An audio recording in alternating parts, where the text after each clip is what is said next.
Someone recently described my video content as preachy, and they meant it as a compliment, like contextually they meant it as a compliment. But like my intention with any content is not to come off as preachy, because the fuck do I know? And a lot of times preachers are like, I know all things and I am a guru, I am a preacher, I am a teacher. I have arrived at a place where all the things that can be known, I have known them, I have studied them, I have learned them. Reality is that we already know everything we need to know. We just need to do it.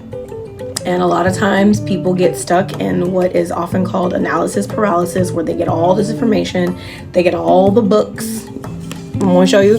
They get all the books that can be gotten.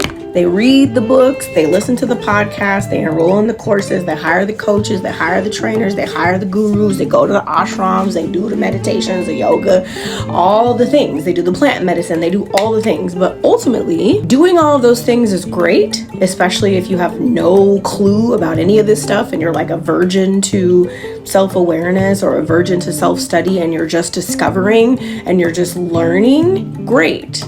And with all forms of learning, the implementation of what has been learned is what is required in order to impact growth or to influence change or to do anything for real.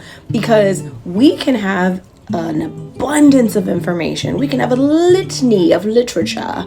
We can have an outstanding chasm of knowledge and experience, but if we don't apply it, who cares? It's literally worthless. It means nothing. If you acquire a bunch of knowledge and a bunch of information and go to all the best teachers and go to all the best schools and learn from all the best gurus, like I was watching a YouTube video yesterday from somebody who's like being totally elevated right now for being like the next big thing in meditation, and I'm like, bro, you ain't saying nothing that we ain't heard before. You take out the woo-woo, which I'm not necessarily a fan of. I don't think you can separate spirit from human. I think spirit and human in physical form is impossible to separate. So the idea of trying to separate them seems a little bonkers to me.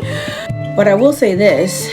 Sometimes taking out the woo-woo and inserting science works better for people. It's more digestible, especially if woo-woo brings up icky feelings for you. I get that. But we know everything we need to know. We just need to do what we need to do.